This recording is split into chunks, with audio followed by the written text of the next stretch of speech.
ಬೆಂಗಳೂರಿನ ಹೆಬ್ಬಾಳದ ಚಿತಾಗಾರದಲ್ಲಿ ಭರತ್ ಭೂಷಣ್ ಶವ ಸಂಸ್ಕಾರ ನಡೆಯಿತು. ಭರತ್ ಸಹೋದರ ಪ್ರೀತಂ ಒಕ್ಕಲಿಗ ಸಂಪ್ರದಾಯದಂತೆ ಅಂತಿಮ ವಿಧಿವಿಧಾನ ನೆರವೇರಿಸಿದರು.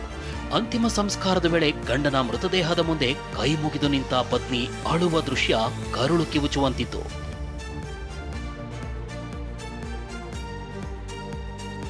ಶವ ಸಂಸ್ಕಾರಕ್ಕೂ ಮುನ್ನ ಸಚಿವ ರಾಮಲಿಂಗಾರೆಡ್ಡಿ, ಬಿಜೆಪಿ ರಾಜ್ಯಾಧ್ಯಕ್ಷ ಬಿವೈ ವಿಜಯೇಂದ್ರ ಅಂತಿಮ ನಮನ ಸಲ್ಲಿಸಿದರು.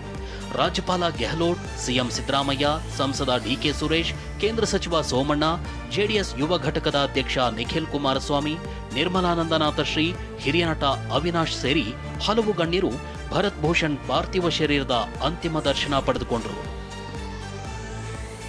ಪಹಲ್ಗಾಮ್ ದಾಳಿಯಲ್ಲಿ ಪತ್ನಿ ಎದುರೇ ಉಗ್ರರ ಗುಂಡೇಟಿಗೆ ಬಲಿಯಾದ ನೌಕಾಪಡೆ ಅಧಿಕಾರಿ ವಿನಯ್ ನರ್ವಾಲ್ ಅಂತ್ಯಕ್ರಿಯೆ ಹರಿಯಾಣದ ಕರ್ನಾಲ್ನಲ್ಲಿ ನಡೆಯಿತು. ವಿನಯ್ ನರ್ವಾಲ್ ಸಹೋದರಿ ಸೃಷ್ಟಿ ಅಂತಿಮ ವಿಧಿವಿಧಾನಗಳನ್ನು ನಡೆಸಿದ್ರು.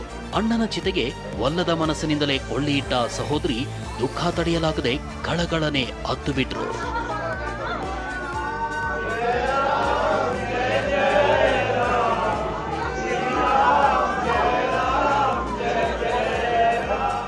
ಮದುವೆಯಾದ 7 ದಿನಗಳ ಬಳಿಕ ವಿನಯ್ ನರ್ವಾಲ್ ಹಾಗೂ ಪತ್ನಿ ಹಿಮಾಂಶಿ ಜಮ್ಮು ಕಾಶ್ಮೀರಕ್ಕೆ ಹನಿಮೂನ್ಗೆ ಅಂತ ತೆರಳಿದ್ರು. ಪಹಲ್ಗಾಮ್ನಲ್ಲಿ ಬಂದೂಕು ಹಿಡಿದು ಬಂದ ಉಗ್ರರು ನೀನು ಮುಸ್ಲಿಮಾ ಹಿಂದೂನಾ ಅಂತ ಕೇಳಿ ಪತ್ನಿಯ ಎದುರೇ ಗುಂಡಿಟ್ಟು ಹತ್ಯೆಗೈದಿದ್ರು. ಬುಧವಾರ ಹರಿಯಾಣಕ್ಕೆ ಬಂದ ಪತಿ ಮೃತದೇಹದಿದ್ರು ಪತ್ನಿ ಕಣ್ಣೀರಿಟ್ಟ ದೃಶ್ಯ ಎದೆ ಬಿರಿಯುವಂತಿತ್ತು.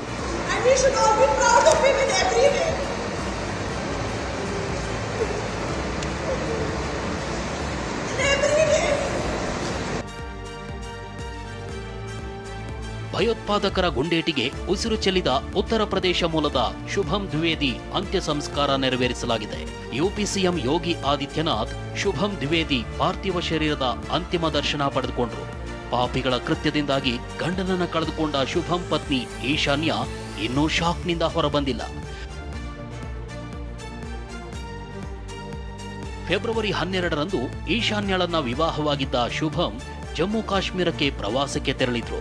ಶುಭಂ ದಂಪತಿಗೆ 11 ಮಂದಿ ಸಂಬಂಧಿಕರು ಸಾಥ್ ಕೊಟ್ಟಿದ್ರು. ಜಮ್ಮು ಕಾಶ್ಮೀರ ಹೋಟೆಲೊಂದರಲ್ಲಿ ಶುಭಂ ಪತ್ನಿ ಹಾಗೂ ಗೆಳೆಯರು ನಗಾಡ್ತಾ ಎಂಜಾಯ್ ಮಾಡಿದ್ರು.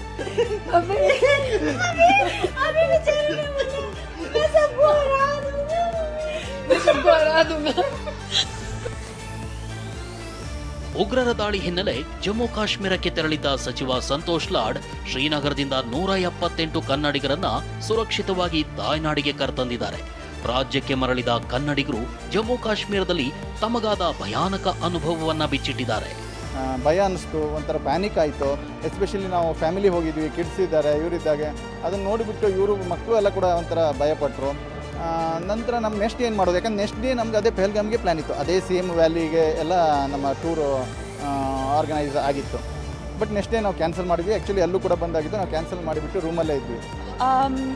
ತುಂಬ ಟೆನ್ಷನ್ ಇತ್ತು ರಿಟರ್ನ್ ಆಗೋವರೆಗೂ. ಇದು ಆ್ಯಕ್ಚುಲಿ ನೋಡೋವರೆಗೂ ಸಮಾಧಾನ ಇರಲಿಲ್ಲ.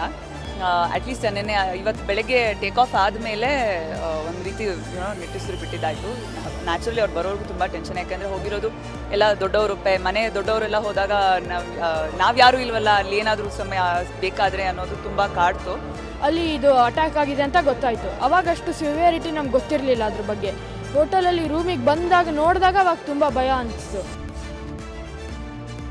ಕೇರಳದ ರಾಮಚಂದ್ರನ್ ಕುಟುಂಬದ ಜೊತೆ ಪಹಲ್ಗಾಮ್ ಪ್ರವಾಸಕ್ಕೆ ಹೋಗಿದ್ರು. ಗುಂಡಿನ ಸದ್ದು ಕೇಳಿ ಕಾಡಿನ ಒಳಕ್ಕೆ ಓಡಲು ಯತ್ನಿಸಿದ್ರು. ಆದರೆ ಉಗ್ರರು ಪ್ರವಾಸಿಗರನ್ನ ಅವರನ್ನ ಅಡ್ಡಗಟ್ಟಿದ್ದಾರೆ. ಮಂಡಿಯೂರಿ ಕುಳಿತುಕೊಳ್ಳುವಂತ ಹೇಳಿದ್ದಾರೆ. ಇವರು ಮಂಡಿಯೂರಿ ಕುಳಿತಿರುವಾಗಲೇ ಉಗ್ರರು ಬೇರೆ ಬೇರೆ ಗುಂಪುಗಳ ಬಳಿ ಹೋಗಿ ಗುಂಡಿಟ್ಟು ಹತ್ಯೆ ಮಾಡಿದ್ದಾರೆ. ನಂತರ ರಾಮಚಂದ್ರನ್ ಬಳಿ ಬಂದು ಕಲ್ಮಾ ಪಠಿಸುವಂತ ಕೇಳಿದ್ದಾರೆ. ಇದಕ್ಕೆ ರಾಮಚಂದ್ರನ್ ನನಗೆ ಕಲ್ಮಾ ಗೊತ್ತಿಲ್ಲ ಎಂದಿದ್ದಾರೆ. ಅಷ್ಟೇ, ರಾಮಚಂದ್ರನ್ ತಲೆಗೆ ಗುಂಡು ಇಟ್ಟಿದ್ದಾರೆ.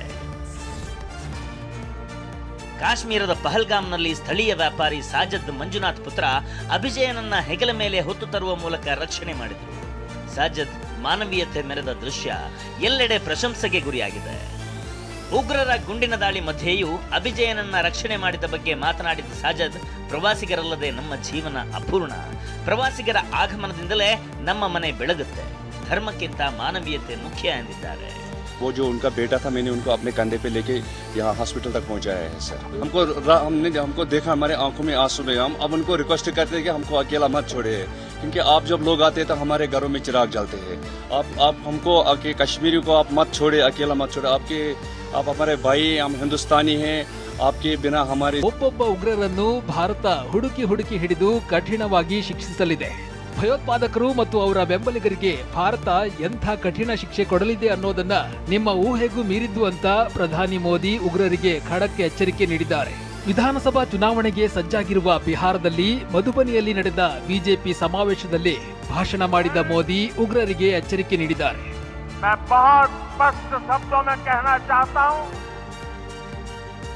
जिन्होंने ये हमला किया है उन आतंकियों को और इस हमले की साजिश रचने वालों को उनकी कल्पना से भी बड़ी सजा मिलेगी। सजा मिलकर के रहेगी। अब आतंकियों की बची खुची जमीन को भी मिट्टी में मिलाने का समय आ गया है। ಜಮ್ಮು ಕಾಶ್ಮೀರದಲ್ಲಿ ಪ್ರವಾಸಿಗರ ನರಮೇಧ ನಡೆಸಿದ್ದನ್ನ ಖಂಡಿಸಿ ದೆಹಲಿಯ ಸಂಸತ್ ಭವನದಲ್ಲಿ ಸ್ವಪಕ್ಷ ಸಭೆ ನಡೆದಿದೆ. ರಕ್ಷಣಾ ಸಚಿವ ರಾಜನಾಥ್ ಸಿಂಗ್ ನೇತೃತ್ವದಲ್ಲಿ ನಡೆದ ಸಭೆಯಲ್ಲಿ ಗೃಹ ಸಚಿವ ಅಮಿತ್ ಶಾ, ವಿದೇಶಾಂಗ ಸಚಿವ ಜೈಶಂಕರ್, ಆರೋಗ್ಯ ಸಚಿವ ಜೆಪಿ ನಡ್ಡಾ, ಹಣಕಾಸು ಸಚಿವೆ ನಿರ್ಮಲಾ, ಎಐಸಿಸಿ ಅಧ್ಯಕ್ಷ ಮಲ್ಲಿಕಾರ್ಜುನ ಖರ್ಗೆ, ಲೋಕಸಭೆ ವಿಪಕ್ಷ ನಾಯಕ ರಾಹುಲ್ ಗಾಂಧಿ, ಟಿಎಂಸಿಯಿಂದ ಸುದೀಪ್ ಬಂಡೋಪಾಧ್ಯಾಯ, ಇನ್ನು ಸಮಾಜವಾದಿ ಪಕ್ಷ, RJD, Aam Aadmi, BJD, YSRCP, NCP, Shiv Sena, DMK, TDP ನಾಯಕರು ಸಭೆಯಲ್ಲಿ ಭಾಗಿಯಾಗಿ ಚರ್ಚಿಸಿದ್ದಾರೆ. ಸಭೆಯಲ್ಲಿ ಉಗ್ರರ ದಾಳಿಯಲ್ಲಿ ಮೃತಪಟ್ಟವರಿಗೆ ಶ್ರದ್ಧಾಂಜಲಿ ಸಲ್ಲಿಸಲಾಗಿದೆ. ಪಹಲ್ಗಾಂವ್ನಲ್ಲಿ ಉಗ್ರರು 26 ಪ್ರವಾಸಿಗರನ್ನ ಕೊಲ್ತಾ ಇದ್ದಂತೆ ಕೆಲ ರಾಜ್ಯಗಳಲ್ಲಿರುವ ಕಾಶ್ಮೀರಿ ಮುಸ್ಲಿಂ ವಿದ್ಯಾರ್ಥಿಗಳಿಗೆ ದಾಳಿಯ ಬೆದರಿಕೆಗಳನ್ನ ಹಾಕಲಾಗಿದೆ. ಉತ್ತರಾಖಂಡ್, ಉತ್ತರ ಪ್ರದೇಶ, ಹಿಮಾಚಲ ಪ್ರದೇಶ, ಪಂಜಾಬ್ ಸೇರಿದಂತೆ ಕೆಲ ರಾಜ್ಯಗಳಲ್ಲಿ ಕೂಡಲೇ ಕಾಶ್ಮೀರಿ ಮುಸ್ಲಿಂ ವಿದ್ಯಾರ್ಥಿಗಳು ರಾಜ್ಯ ಬಿಟ್ಟು ಹೋಗಬೇಕು, ಇಲ್ಲದೇ ಇದ್ರೆ ಪರಿಣಾಮವನ್ನ ಎದುರಿಸಲು ಸಿದ್ಧವಾಗಿರಿ ಅಂತ ಕೆಲ ಬಲಪಂಥೀಯ ಸಂಘಟನೆಗಳು ಬೆದರಿಕೆ ಹಾಕಿವೆ ಎನ್ನಲಾಗಿದೆ. ಭಾರತೀಯ ಪ್ರವಾಸಿಗರನ್ನ ಕೊಂದು ನರಮೇಧ ಸೃಷ್ಟಿಸಿರೋ ಉಗ್ರ ಪೋಷಕ ಪಾಕಿಸ್ತಾನಕ್ಕೆ ಭಾರತ ಸರ್ಕಾರ 5 ಮೆಗಾ ಮಾಸ್ಟರ್ ಸ್ಟ್ರೋಕ್ ಕೊಟ್ಟಿದೆ. ಪಾಕಿಸ್ತಾನದೊಂದಿಗಿನ 1966ರ ಸಿಂಧೂ ನದಿ ಒಪ್ಪಂದವನ್ನ ಭಾರತ ತಕ್ಷಣದಿಂದ ಅಮಾನತುಗೊಳಿಸಿದೆ. ಅಟಾರಿ ಚೆಕ್ ಪೋಸ್ಟ್ನ ತಕ್ಷಣದಿಂದಲೇ ಬಂದ್ ಮಾಡಲಾಗಿದೆ. ಪಾಕಿಸ್ತಾನ ಪ್ರಜೆಗಳು SAARC ವೀಸಾ ಪಡೆದು ಭಾರತಕ್ಕೆ ಬರುವಂತಿಲ್ಲ. ಬಂದಿರುವವರು ಕೂಡಲೇ ವಾಪಸ್ಸಾಗಲು ಗಡುವು ನೀಡಲಾಗಿದೆ. ಇನ್ನು ಭಾರತದಲ್ಲಿರೋ ಪಾಕಿಸ್ತಾನದ ರಾಯಭಾರಿ ಕಚೇರಿ ಅಧಿಕಾರಿಗಳಿಗೆ ಭಾರತ ಗೇಟ್ ಪಾಸ್ ನೀಡಿದ್ದು, ಪಾಕಿಸ್ತಾನ ಹೈಕಮಿಷನ್ನ ಸಿಬ್ಬಂದಿ ಸಂಖ್ಯೆ 30ಕ್ಕೆ ಕುಸಿಯಲಿದೆ. ಮತ್ತೊಂದೆಡೆ ಉಗ್ರರನ್ನ ಚೂಬಿಟ್ಟ ಪಾಕಿಸ್ತಾನ ಸರ್ಕಾರದ ಟ್ವಿಟರ್ ಖಾತೆಯನ್ನ ಭಾರತದಲ್ಲಿ ಬ್ಲಾಕ್ ಮಾಡುವಂತೆ ಎಕ್ಸ್ಗೆ ಭಾರತದ ಮಾಹಿತಿ ತಂತ್ರಜ್ಞಾನ ಇಲಾಖೆ ಮನವಿ ಸಲ್ಲಿಸಿದೆ. ಜೊತೆಗೆ ಭಾರತದಲ್ಲಿ ಪಾಕಿಸ್ತಾನದ ಸಿನಿಮಾಗಳ ಪ್ರದರ್ಶನವನ್ನ ರದ್ದು ಮಾಡಲು ನಿರ್ಧರಿಸಲಾಗಿದೆ.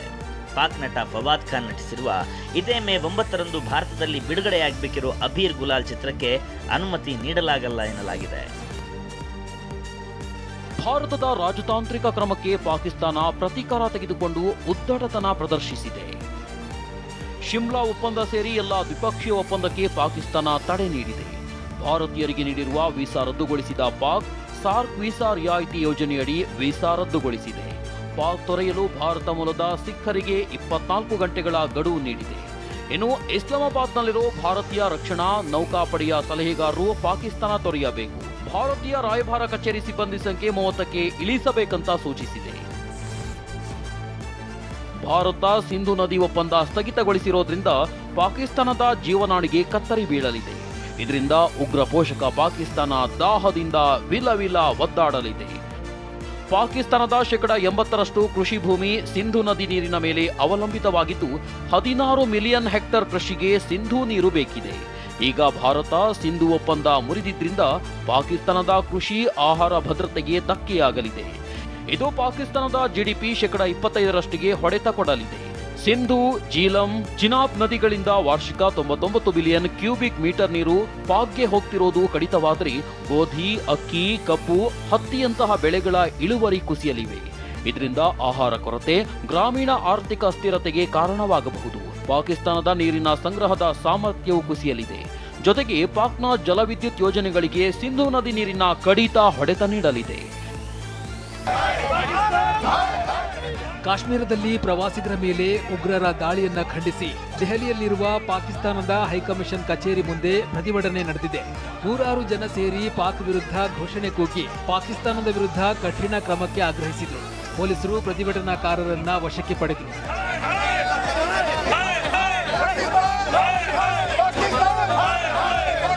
ಇತ್ತ ಕೇಂದ್ರ ಸರ್ಕಾರ ಭಾರತದಲ್ಲಿರುವ ಪಾಕಿಸ್ತಾನದ ಎಲ್ಲಾ ಸೇನಾ ಸಲಹೆಗಾರರನ್ನ ಗಡೀಪಾರು ಮಾಡಿದೆ. ಇದೇ ವೇಳೆ ಪಾಕಿಸ್ತಾನದಲ್ಲಿರುವ ಭಾರತೀಯ ಸೇನಾ ಸಲಹೆಗಾರರು ಮತ್ತು ಸಿಬ್ಬಂದಿಯನ್ನ ವಾಪಸ್ ಕರೆಸಿಕೊಳ್ತಾ ಇದೆ. ಭಾರತ ಪಾಕಿಸ್ತಾನದ ರಾಜತಾಂತ್ರಿಕ ಸಂಘರ್ಷದ ನಡುವೆ ಪಂಜಾಬ್ನ ಫಿರೋಜ್ಪುರ್ನಲ್ಲಿ ಕರ್ತವ್ಯದಲ್ಲಿದ್ದ ಬಿಎಸ್ಎಫ್ ಯೋಧ ಪಾಕಿಸ್ತಾನದ ಗಡಿ ಪ್ರವೇಶಿಸಿದ್ದಾರೆ. ಆಕಸ್ಮಿಕವಾಗಿ ಪಾಕ್ ಗಡಿ ಪ್ರವೇಶಿಸಿದ ಬಿಎಸ್ಎಫ್ ಯೋಧನನ್ನ ಪಾಕಿಸ್ತಾನ ಸೇನೆ ರೇಂಜರ್ಗಳು ಬಂಧಿಸಿ ಕೈಕಾಲು ಕಟ್ಟಿ ಹಾಕಿದ್ದಾರೆ.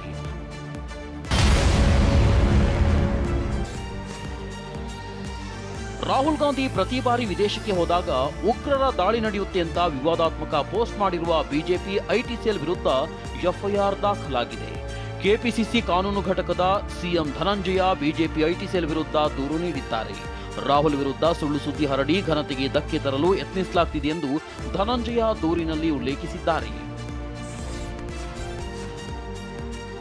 ಪೆಂಟಗನ್ ಮಾಜಿ ಅಧಿಕಾರಿ ಮೈಕಲ್ ರೋಬಿನ್ ಪಾಕಿಸ್ತಾನ ಸೇನಾ ಮುಖ್ಯಸ್ಥ ಅಸೀಂ ಮುನೀರ್ ವಿರುದ್ಧ ವಾಗ್ದಾಳಿ ನಡೆಸಿದ್ದಾರೆ. ಮಾತ್ರವಲ್ಲ, ಅಸೀಂನನ್ನ ಅಲ್ ಖೈದಾ ಮುಖ್ಯಸ್ಥ ಒಸಾಮಾ ಬಿನ್ ಲಾಡೆನ್ ಎಂದು ಕರೆದಿದ್ದಾರೆ. ಒಸಾಮಾ ಗುಹೆಯಲ್ಲಿ ಬದುಕುತ್ತಿದ್ದ, ಆದರೆ ಅಸೀಂ ಅರಮನೆಯಲ್ಲಿ ಬದುಕುತ್ತಿದ್ದಾನೆ. ಪಾಕಿಸ್ತಾನ ಭಯೋತ್ಪಾದನೆಯ ಪ್ರಾಯೋಜಕ ರಾಷ್ಟ್ರ ಎಂದು ತಿವಿದಿದ್ದಾರೆ. ಪಹಲ್ಗಾಮ್ನ ಭಯೋತ್ಪಾದಕ ದಾಳಿ ಪ್ರವಾಸಿಗರಿಂದ ತುಂಬಿ ತುಳುಕುತ್ತಿದ್ದ ಕಾಶ್ಮೀರದ ಪ್ರವಾಸಿ ಕಣಿವೆಗಳು ನಿರ್ಜನವಾಗಿದೆ. ಸೌಂದರ್ಯದ ಸಂಕೇತ ದಾಲ್ ಸರೋವರ ಬಿಕೋ ಎನ್ನುತ್ತಿದೆ. ಶ್ರೀನಗರದಲ್ಲಿ ವಿಮಾನ ಓಡಾಟ ಬಂದಾಗಿದೆ. ವ್ಯಾಪಾರಿಗಳು, ಅಂಗಡಿ ಮಾಲೀಕರು ಕಂಗಾಲಾಗಿದ್ದಾರೆ.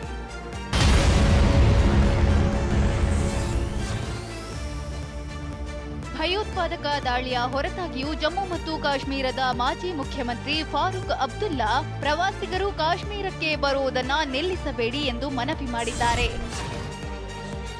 ಉಗ್ರರ ದಾಳಿಯಲ್ಲಿ ಸಾವನ್ನಪ್ಪಿದ ಭರತ್ ಭೂಷಣ್ ಮತ್ತು ಮಂಜುನಾಥ್ ಕುಟುಂಬಕ್ಕೆ ಮಂತ್ರಾಲಯದ ಮಠ ಸಹಾಯ ಹಸ್ತ ಚಾಚಿದೆ. ಮಂತ್ರಾಲಯದ ಮಠ ಜಮ್ಮು ಮತ್ತು ಕಾಶ್ಮೀರದಲ್ಲಿ ಪ್ರವಾಸಿಗರ ಮೇಲೆ ಭಯೋತ್ಪಾದಕರ ದಾಳಿಯನ್ನ Sandalwood century star Shivaraj Kumar ಕಟುವಾಗಿ ಖಂಡಿಸಿದ್ದಾರೆ. ಭಯೋತ್ಪಾದಕರಿಗೆ ತಕ್ಕ ಶಿಕ್ಷೆ ಆಗಲೇಬೇಕು ಎಂದು ನಟ ಶಿವಣ್ಣ ಆಗ್ರಹಿಸಿದ್ದಾರೆ. ಒಂದು ಕೋಪ ಏನು, ಅನ್ನೆಸರಿ ಕೋಪ ಯಾತಕ್ಕೆ ಬೇಕು? ಮನುಷ್ಯನ ಅರ್ಥ ಮಾಡ್ಕೊಂಡ್ಬಿಟ್ಟಿದ್ದಾರೆ. ಕಾಶ್ಮೀರದಲ್ಲಿ ನಡೆದ ಉಗ್ರರ ದಾಳಿಯನ್ನ ಆಲ್ ಇಂಡಿಯಾ ಫುಟ್ಬಾಲ್ ಫೆಡರೇಷನ್ ಅಧ್ಯಕ್ಷ ಕಲ್ಯಾಣ್ ಚೌಬೆ ಖಂಡಿಸಿದ್ದಾರೆ. ಅಲ್ಲದೆ ದಾಳಿಯಲ್ಲಿ ಬಲಿಯಾದವರಿಗೆ ಸಂತಾಪ ಸೂಚಿಸಿದ್ದಾರೆ.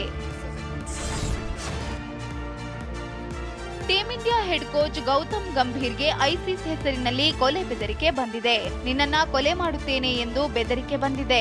ಈ ಸಂಬಂಧ ದೆಹಲಿಯ ರಾಜೇಂದ್ರ ನಗರ ಪೊಲೀಸ್ ಠಾಣೆಯಲ್ಲಿ ಎಫ್ಐಆರ್ ದಾಖಲಾಗಿದೆ. ಪಹಲ್ಗಾಮ್ ಉಗ್ರ ದಾಳಿ ಖಂಡಿಸಿದ್ದ ಗೌತಮ್ ಗಂಭೀರ್ ದಾಳಿಗೆ ಕಾರಣರಾದವರು ಬೆಲೆ ತೆರಲಿದ್ದಾರೆ ಎಂದಿದ್ರು.